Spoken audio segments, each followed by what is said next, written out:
Hello and welcome to the Xenogenesis podcast. In this episode 37, we're covering chapters 12 and 13 from Part 2 Phoenix of Book 2 Adulthood-Rites of Octavia Butler's Xenogenesis trilogy. My name is Richard Akin, and I am joined in Phoenix by my co-host. Michael Glinka, hi everyone. Yes, still Phoenix. Still Yes. Not... What's the name of the third part? Come on, Richard. Hedgehog? There we go. You need to learn to be like, when I say like, Richard, say that word immediately. I'm not quick enough off the draw with that, am I? But actually, later on in this, when we introduce the chapters, there's the name of new characters that I try to learn to pronounce and still failing. So that's gonna be fun. Yeah, there's a couple of Oankali names to try and get our tongues around. So, shall we start out with your predictions? Yeah, absolutely. So, my chapter 12 prediction was based on what Akin told Tate. Maybe something will start steering in the village, in terms of maybe Tate telling Gabe about the fact that specifically telling that the villages of the Oankali, the trade villages are basically ships that will absorb most of the biomass of the earth when they mature. So to prevent that, maybe they will try to do something. But I wasn't sure. Maybe not yet. Maybe she will not say anything yet. Yeah, it doesn't seem like she's spread word of that around in not yet. Any detail yet. Yeah. We are halfway through the part of this book, the part 2, so maybe too early for that, maybe? Perhaps. Perhaps there's a prediction for later in time, a slow burner. So should we jump right into the summary then? Sure. So, the chapter 12 summary. The chapter starts with Akin thinking that no one came for him, maybe because he wasn't wanted, or maybe because his parents were too busy with his siblings' birth. Which is an interesting little, he's thinking maybe he's not wanted, but it seems like a very childish type mindset for him to have, right? He's still, it's still showing us he has the kind of the insecurities of a young child, despite his intelligence, because I'm pretty sure his parents are looking for him. I'm 100% sure that they're looking for him, but it's just when more and more time passes, your hope starts to dwindle down, and you're like, oh, maybe they will never, maybe they don't want me or something. Yeah, poor kid. Because the reason why he thinks is because that, even though his parents may be a bit too busy with his siblings' birth, but that never stopped anyone from coming. But it shouldn't stop them from coming for him, because his parents would go for the stolen children of other people when it happened. So I don't know. Maybe there is something happening in meantime. I mean, maybe the fact that Tino was maybe preoccupying Nikanj and the rest and Lilith, or maybe they're just looking for villages and they just haven't reached Phoenix yet. I don't know. Yeah, for some reason they seem to be having some difficulty finding him. Yeah, but in Phoenix, though, he was liked. Although the striking contrast of his height and age and then the intelligence disturbed them initially, people grew accustomed to him. They would tell stories to him, the ones about pre-war life he liked, and this is a bit of excerpt from the book. He could learn afterward what kangaroos, lasers, tigers, acid rain and Botswana were, and since he remembered every word of their stories, he could easily think back and insert explanations where they should go. The stories that were clearly not true, stories about mythology, he liked less. In exchange, Akin would tell the stories of the Oankali history, past partnerships that contributed to the Oankali. Although all the stories were true, none of the humans believed them, but they liked them anyway. It's weird that, they don't believe the stories, even though, many times a lot of those humans in the book 1 were told that, we genetically remember all of the traits to date. Although I suppose at least not all of them had that degree of kind of direct exposure to that, I suppose. Although, I suppose it depends to what degree they communicated with their Uloi and other partners when they were kind of all going off in their little groups. Yeah. But in Lilith's case, we only kind of really learned much of that from her more extended interaction with them. True, that's true. But it's interesting the way that his memory works is also quite fun, right? You can just store all those things and then attach meaning to them later. It's comment, have a data and comment on annotated later. Yeah. I mean, it'd be nice to be able to do that. It's probably not very space efficient in terms of storage, but I mean, if you can remember everything, then maybe his brain is, the way his brain is modified, it doesn't bother him in any way. Like, he can recall everything. Although I imagine at some point, like, like if you live several centuries and you try to think about something, I don't know. Like the information storage capacity is got to be finite eventually, right? But although I suppose if you have some capacity to use like a genetic recording mechanism for your memories, then you've got a lot of I mean, yeah, but like I'm just a lot of potential capacity. I'm just thinking like how weird it would be like to just try to recall something that happened like 100 years ago, and yet you can remember it like it was yesterday. I just feel like your perception of time would really be skewed, don't you think? Like you're just like you remember like it was yesterday, but obviously it's not because the time has passed. I mean, I don't know that. The way that we remember stuff now is still it's a similar kind of thing, right? It's just there's slightly less clarity about the past because the stuff fades a little bit, but we still have the sense of continuity over time, which is kind of what makes navigating that space in memory like ordered, right? The fact that it happened in.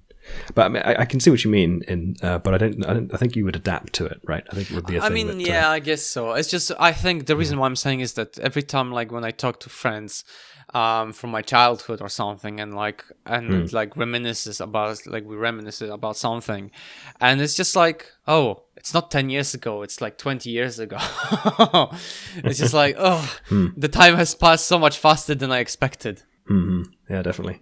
And I wonder also, maybe they have some kind of tiered memory as well, right? Because the keeping all of that memory organized in the way that we store memories, however little we actually understand how that works, is not going to be as space efficient as being able to store it on a DNA strand or something like that. So perhaps perhaps they have some system for it's like having a tape archive, right? Yeah. You got to read off the old stuff to get access to the older data. So maybe they have some some caching mechanisms and stuff like that.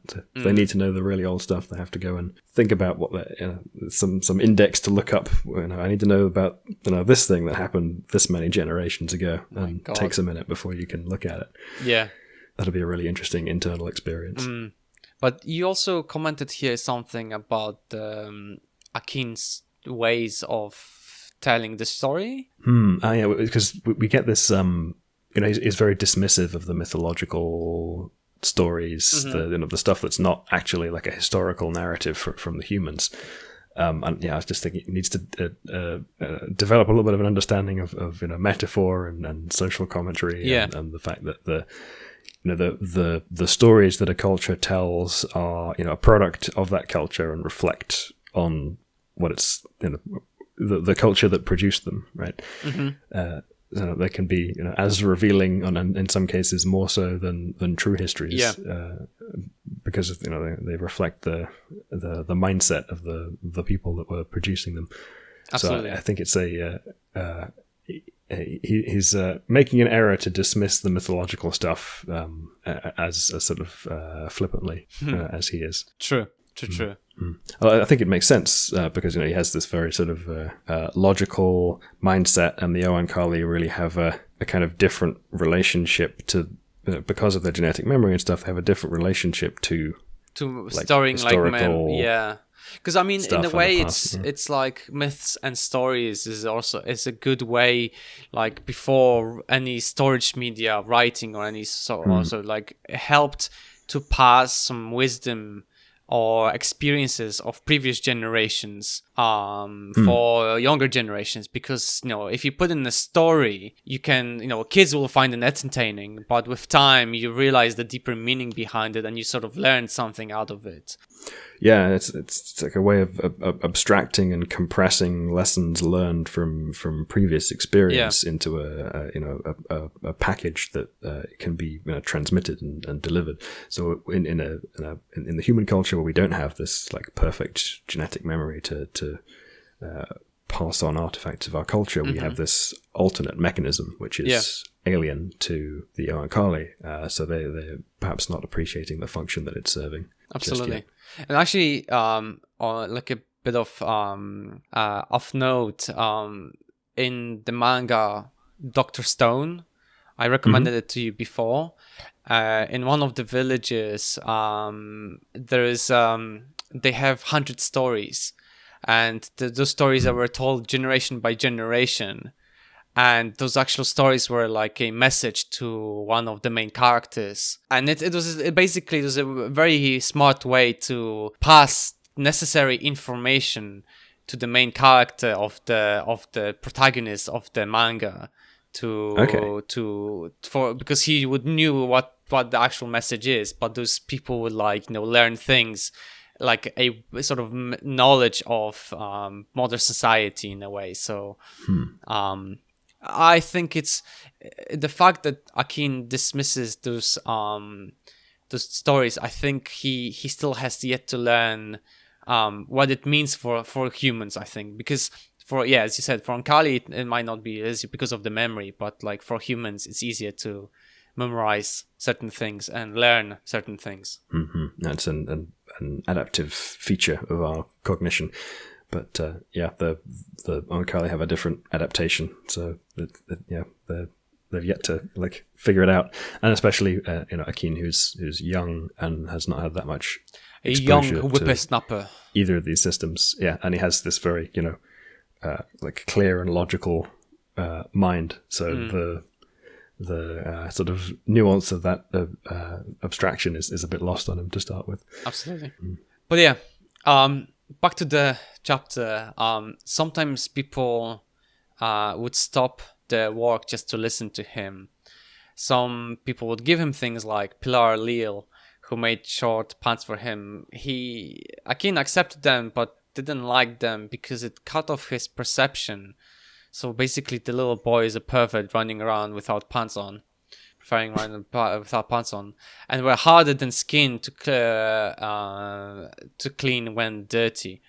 He never tried to ask anyone to clean them. It never occurred to him, but when Tate saw him trying to wash them, she would give him soap and show how to use it. Yeah, there's a little bit in this section where Tate kind of smiled at him when he was washing his trousers, and I wasn't sure if it was just is she happy he's doing his own laundry, or is that it? Yeah, more to that it was sort of like a sort of a weird paragraph, because it showed the boy doesn't ask for anything in a way, is self-sufficient, and if needed he can wash, but at the same time it feels like it's not like childlike, right? It's usually would be like, oh no, kid wouldn't even notice they're dirty until parents be like, oh my god, you little filth, come here, we need to change you because literally you have mud everywhere, even the places I didn't even know that existed. And then but to here he is washing his own stuff. So I think it is like a connotation of both, oh, he's a kid and yet he's managing to do it himself, but at the same time he's a kid. It'd be nice if he would ask sometimes for help or something. Yeah, it's I'm interested to kind of revisit the dynamic that Tate and Akin have in their relationship here. It's we're still getting the initial bit of it, but I'd kind of forgotten this aspect of that. To be honest, I'm looking forward to what's going to happen later, because obviously at some point Lilith will find Akin, and I'm just curious what attitude will Tate have towards Lilith, and then what Gabe will do once he finds out that Akin is Lilith's son, right? So it's something that something to look forward, I guess. Yeah. There's some dramatic setup. Yes, absolutely. Been done there. Yeah. But yeah. But this is the interesting part of the book, and I think this is really what I found interesting on like the actual what do people do in the Phoenix. So Akin would go and observe people making things like such as like clothes, shoes, or paper. Tate would persuade Gabe to take Akin to the craftsmen and places that they were producing something.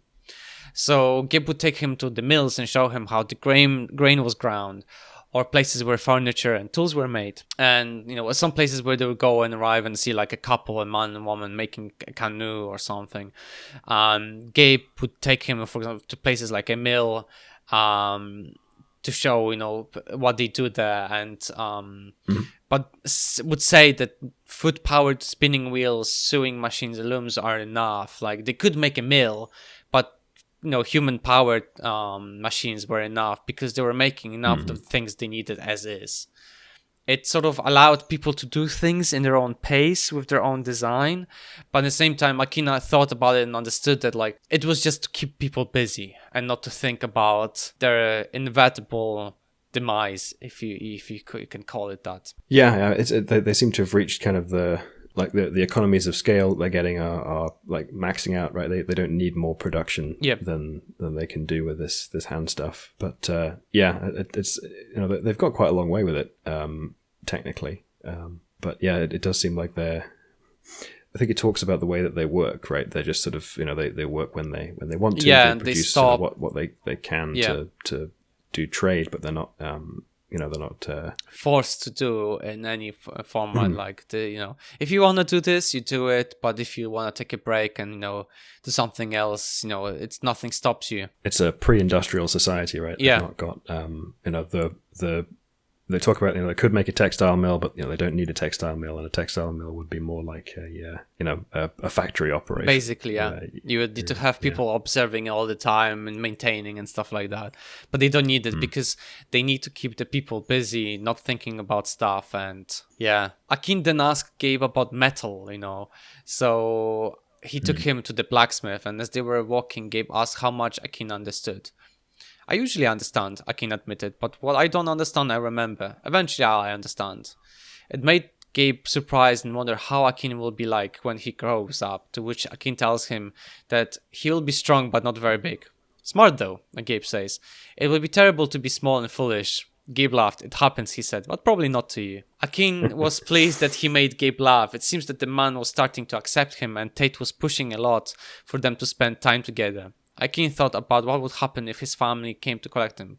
Would Gabe fight to death? And I was like, yes, I hope he tries. Like, for all the things he did, I hope that Gabe gets... Well, I'll finish there.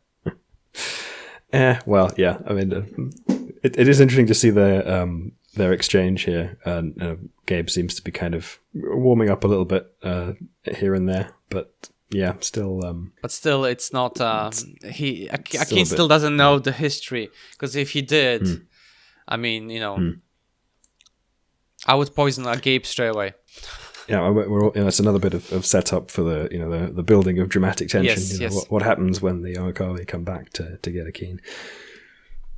Yeah. So when they reached the blacksmith, Akin saw all manner of things being made: machete blades, scythes, sickles, axes, hammers, nails, etc. Everything they needed, all made of the salvaged materials they collected from the salvage sites in the mountains. Akin asked Gabe when will they take him there to the salvage sites, to which Gabe told him when things get warm around here. And Akin understood that it means that if his family came for him. He told him that they found all sort of materials at the salvage sites, and they found a lot of money, to which then Gabe reached out to his pockets to show a gold coin with the letter T and words, "He is risen, we shall rise," and a picture of Phoenix. Phoenix money, Gabe said.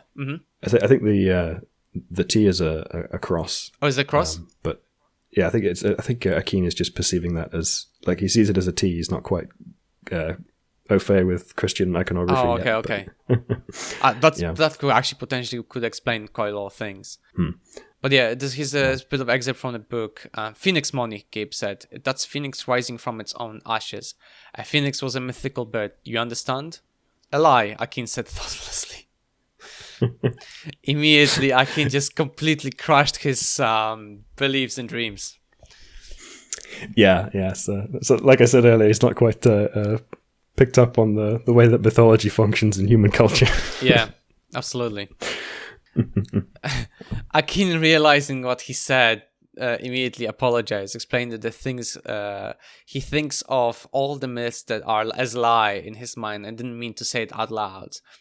Gabe looked at him and told him that he just called everyone's dream here a lie. And, chapter ends with Akin apologizing again and Gabe picking him up and saying that maybe he should be relieved because in some ways Akin is still a kid.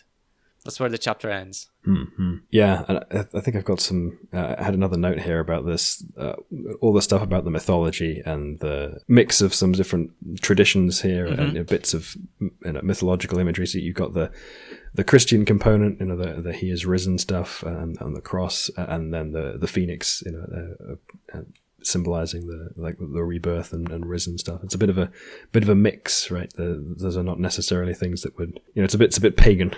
Right. Yes. adding in some stuff from other traditions, but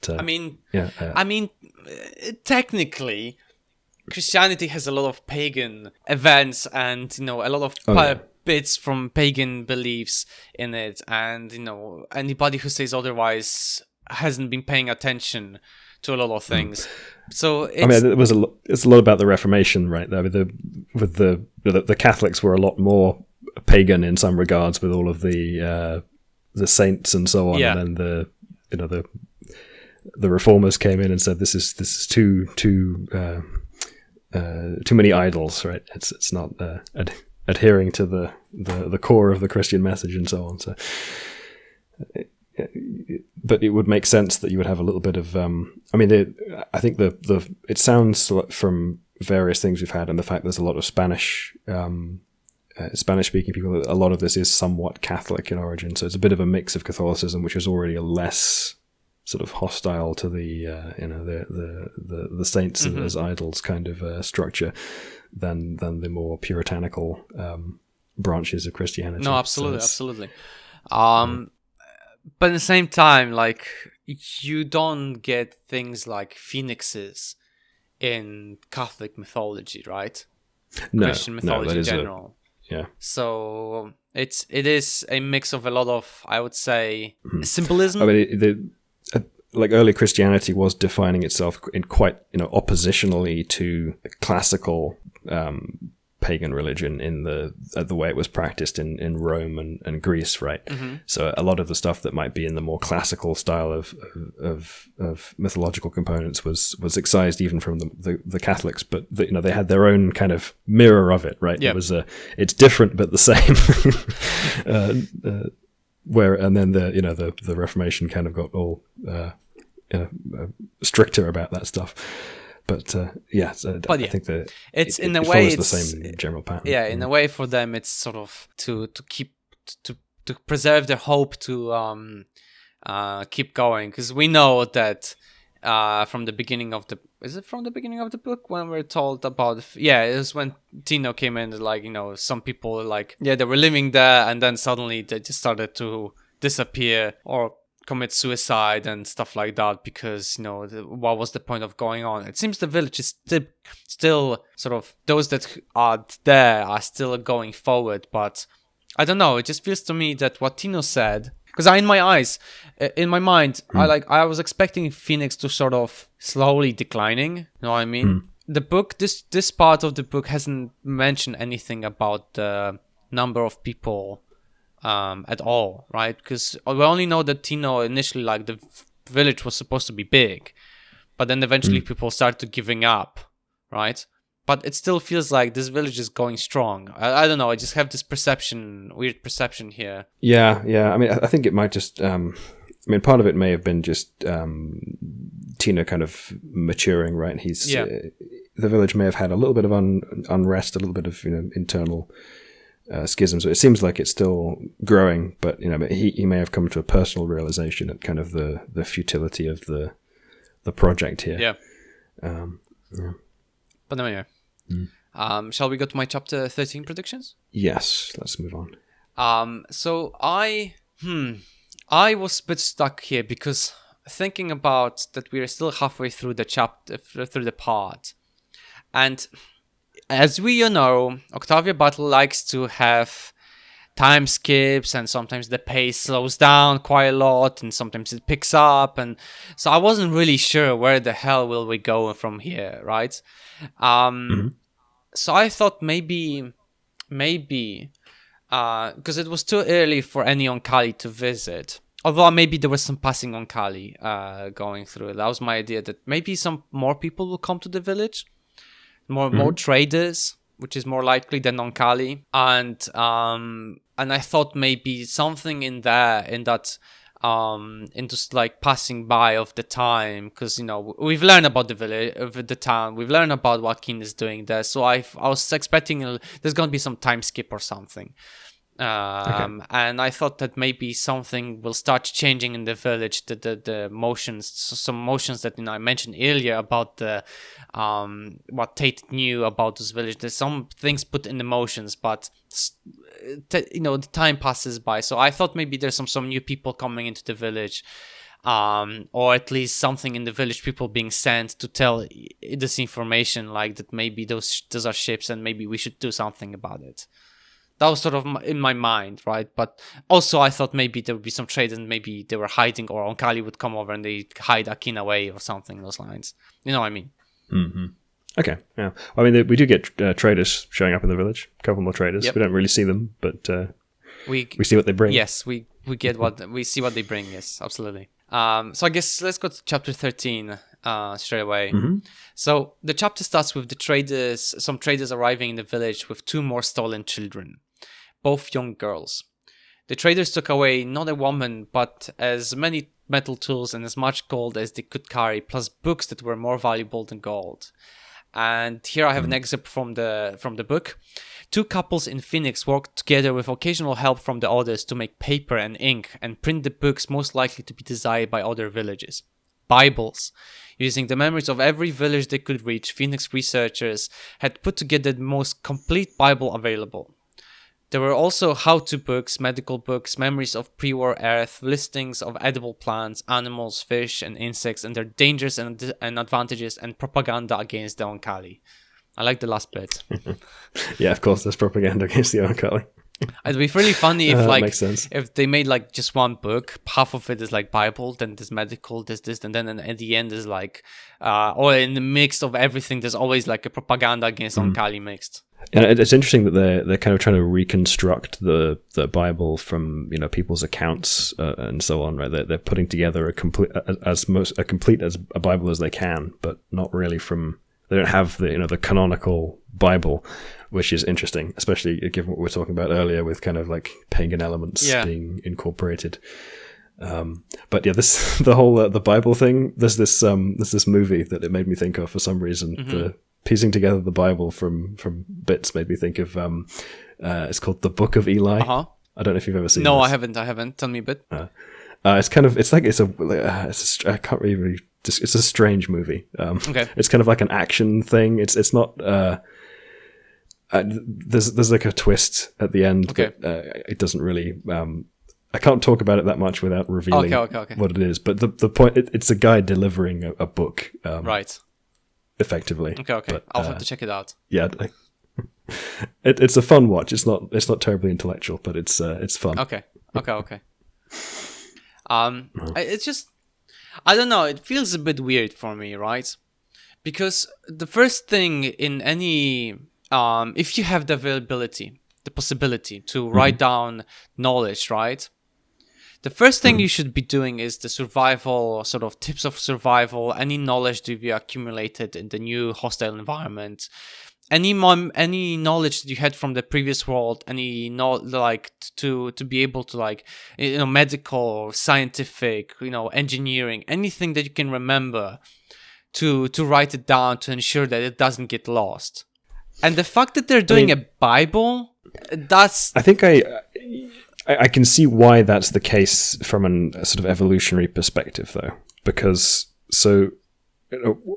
what's the, like, if you consider the ancestral environment, like, what's the most valuable knowledge that you have? It's the oldest stuff. It's the stuff that stood the test of time longest. It's the stuff that's most important to the kind of the tradition of the society, right? So in theory, the sacred texts in an older condition should represent the most important thing that you write down, right? Because that they should be the kind of the aspects of your culture that have endured longest and been most important to the success of that culture to some degree. Well, so I mean, like, now the problem, of course, is that doesn't always work out because of this pace of change means that new information can be more important than some of that traditional information. But you don't necessarily know that a priori, right? Because that new stuff hasn't endured the same test of longevity that the stuff that is in your but more like long-standing tests. I mean, yes, maybe, but like in the same time, it just feels to me like I would rather have a book that tells me how to bloody survive in the world than a book tells me about my spirituality, because like I'm not saying it's necessarily the best strategy. I'm just saying that there's kind of a the religion or the religious memeplexes have kind of a semi-symbiotic, semi-parasitic relationship with human culture, right? And part of the things that function to keep them working is an imperative to prioritize them, right? That keeps them alive, keeps them replicating. But that isn't necessarily always going to be to the benefit of the host, as it were. But it might be sometimes because keeping the old knowledge alive was useful, right? But of course, all of this stuff, all of that pattern evolved in essentially an almost not quite prehistoric, but like an older era, right? Mm-hmm. And most of this is less applicable to sort of modern religious texts than it would have been to like the central stories from your tribal culture or tribal tradition, right? So we often forget the trajectory of human history and development, right? We it's one of those big sharp curves at the end, right? We have this really long period where for 150, 200,000 years, basically not much happened, right? Yeah, I mean, yes. So, yes. And the environments we were in changed, but like they shifted a lot more slowly. And then in the last few thousand, the pace of change has really picked up, right? So the adaptiveness of this kind of attitude to retaining the stories of the culture has gone down because there's a mismatch between the environment that we now live in, or at least the pace of the change of the environment that we now live in, and this tradition. But adaptively, in the period where stuff was relatively static, it was much more useful to preserve that stuff, and also the content of that stuff would likely have been more useful and more relevant, because the stuff that would have been in the sacred texts for a smaller like hunter-gatherer type group, or the sacred stories, right? The things that you preserve as cultural artifacts, even if it's not, it might be an oral tradition, right? But if that's going to be important for your survival in the environment. So I think there's one of these kind of classic evolutionary mismatch scenarios where people are preserving this thing which might not be as important and relevant as it seems like it is, because when the human mind evolved, it would have been important and relevant to preserve it. I mean, I understand what you're saying. I get it. And I understand that because of the recent few 200 years, let's say, that the acceleration of the knowledge has, creation of the knowledge has seriously accelerated, and we had the several thousands of years of, let's say, a steady sort of but very flatlined development, and stories. Not everyday life for every normal person was not necessary to know all those things. But in the concept of where you have a basically post-apocalyptic environment, your priority is preservation of the knowledge. Because not culture, because culture at this point it's survival that's the priority. I mean, it's at the bottom of the pyramid of the what Maslow's hierarchy of needs? Yes, hierarchy of needs, where survival is the most important and the basic needs. So and the spiritualism is at the very, very top, which is basically when you have satisfied all the other steps, that's where you can start thinking about it, but not at this point. I don't know, it just feels to me a bit childish and also ill-timed in a way. But then again, you're right, because the Oankali are we are here to preserve your culture. In the same time, we are eradicating culture because we cannot even allow you to have children without our presence.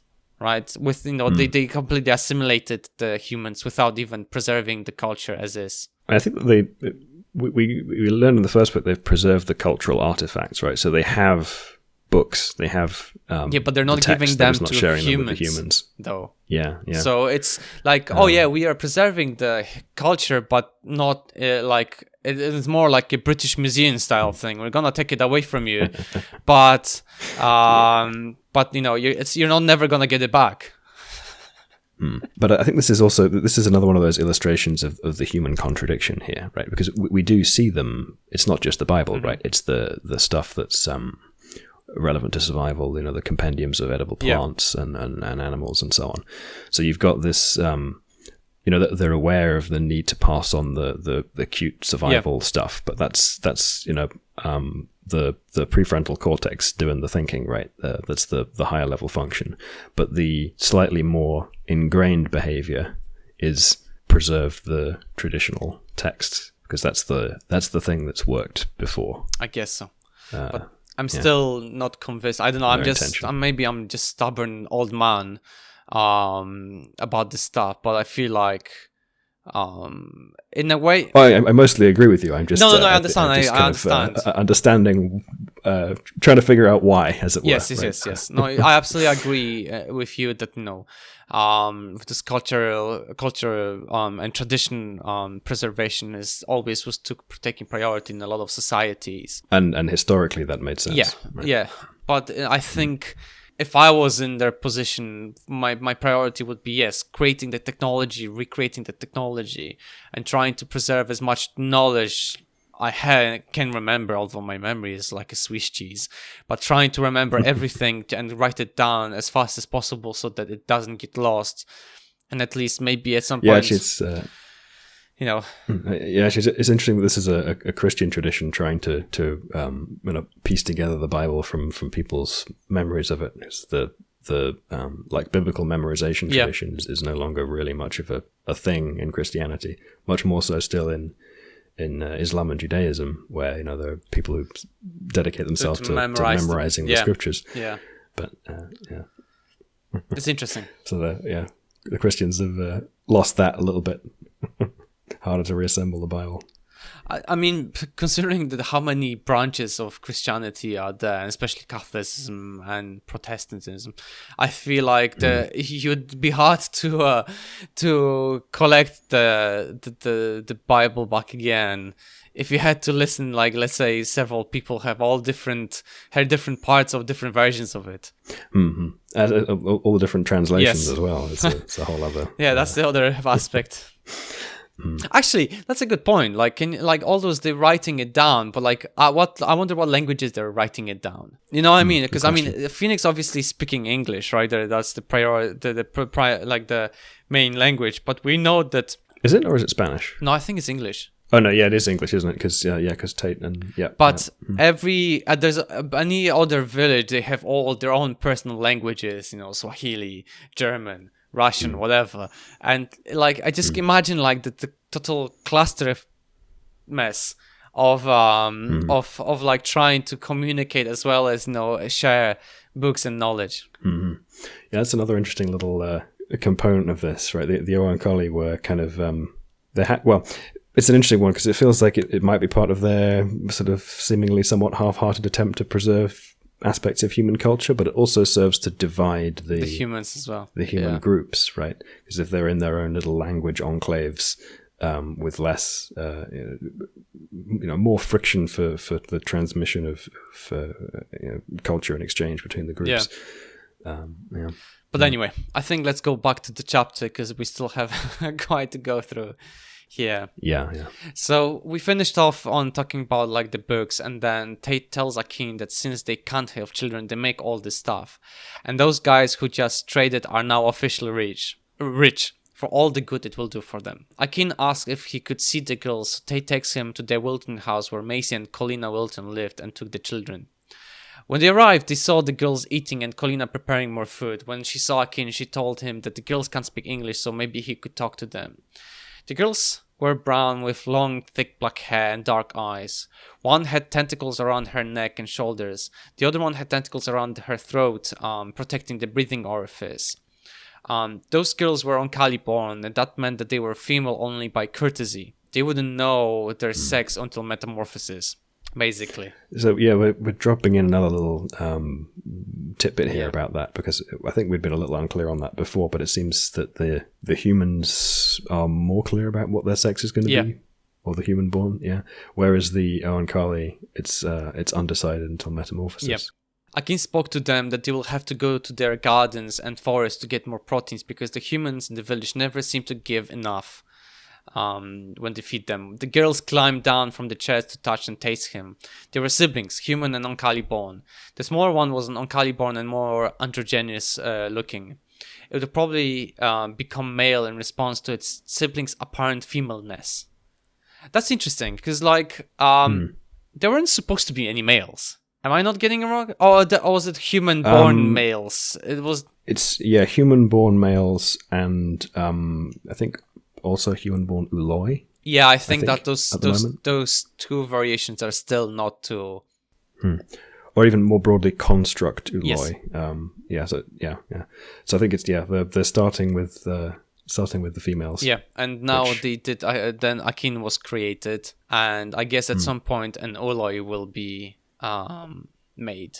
Well, let's see. But the name of the younger one was Skacht. Karl Skacht. Yeah, Skacht. Skacht. Oh my god. Oh dear. Yeah, I don't know if I can pronounce that one. Karlstadt Eka Jaitasokhaltag Toya Ajdinso. Well done. Okay, we'll stick with this version. I can't reproduce that the same way. No, I don't think so. It's such a long word to break it down. But we know it was a relative through Nikan, whose people were also Kal. Akin gave Skacht the human version of his name. Yeah, it's quite a long one. Actually, I just thought of something with the fact that the children never seem to get enough nutrients from what the humans are feeding them, presumably because the humans have a human expectation of what their caloric requirements. Yes. But it occurs to me that all of these extra biological capabilities that they have are actually probably quite energetically demanding. Yeah. Because all of these extra perceptual abilities and some of their cognition's pretty high powered. So it seems like they would actually just need a lot more nutrients to run all that stuff. Which is it also that illustrates the fact to a significant degree that their biology is impacted by their culture, because you couldn't have something as energetically sort of inefficient as that evolve naturally very easily, right? Because evolution is incredibly conservative with how you use your energy resources, and it's like in environments where there's unpredictable conditions, like maximizing the way that you use your energy resources to reproduce fast, to get to sexual maturity and reproduce, without having to without spending your resources on any bells and whistles to increase your capability, right? You expend it only on what you need to get to reproductive age and reproduce in those conditions. Like in more complex environments with different strategies for reproduction like us, you can afford to expend energy on complex systems, but even then, right, when you're in competition, anywhere where you can cut energetic corners to improve expenditure of resources on something that contributes to the competition is going to get cut, right? So in order to maintain a level of biological capacity that is above that, which would be evolutionary competitive, you have to be engaged in genetic engineering. Absolutely. It's a thing that I think you wouldn't necessarily think about when you're considering the implications of doing genetic engineering on humans and so on in the future, is that when you have those if you give people extended capabilities, extra abilities in one regard or another, like that's not competitive. Well, basically, to all those who are thinking of making super soldiers from Warhammer 40,000, if you want to give them an extra lung, 2 hearts, and just in general a muscle volume of a bull, you'll probably have to fill them a whole bull every day just to preserve that energetically. Yeah. And in the long run, unless those characteristics were distinctly contributing directly to their like better chances of reproducing, then they would go away, right? They wouldn't be selected for. But both children knew already he was human-born and expected to become a male. They studied him thoroughly. As they were communicating, more and more humans appeared in the house. Here's an excerpt from the book. "Not like the kids at all," one of the humans was saying. "They're all over each other like a bunch of dogs." Who was speaking? Akin made himself focus on the room again, on the humans. 3 more had come into the room. The speaker was Nessie? How do I pronounce this? I think Nikai. I'm not sure exactly. Okay. Hang on. Neki, I think, maybe. Okay, Neki, a woman who had always seen him as a valuable property, but who had never liked him. Oh, I feel there's gonna be another villain in the book. I already can tell this is gonna be a problematic person. Tate tells Neki that if that's the worst thing they do, then everyone will be fine. She then asks Akin what their names are, to which Akin tells her Shkacht and Amma, with the former being the younger one. Gabe asks what kind of name is Shkacht, to which Akin tells him it's an Oankali name. He would not let them know that Shkacht was an Oankali born and would not let Shkacht tell them. It's safer they do not know and not trade her to the raiders again. Tate then asks what languages do they speak, and we're told French and Twi. Their father was French, but in her mother's country mostly people spoke English, but in the village that she came from they only spoke Twi, and she was from Ghana. Gabe then asked from which village they were, and after clarification he told them that they were from Kal Osei. The chapter ends with Gabe telling Akin to teach them English. Akin tells him that they are siblings and they need to stay together. Do they? We'll see.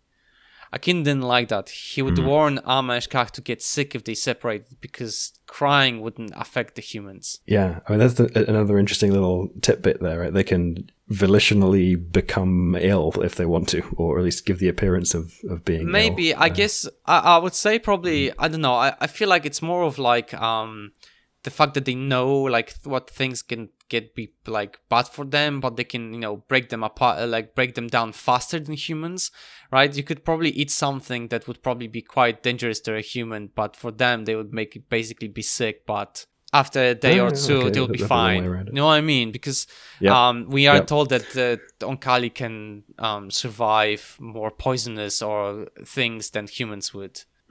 The chapter basically here ends with only when there was a threat of losing one of them they would stop doing whatever they were doing.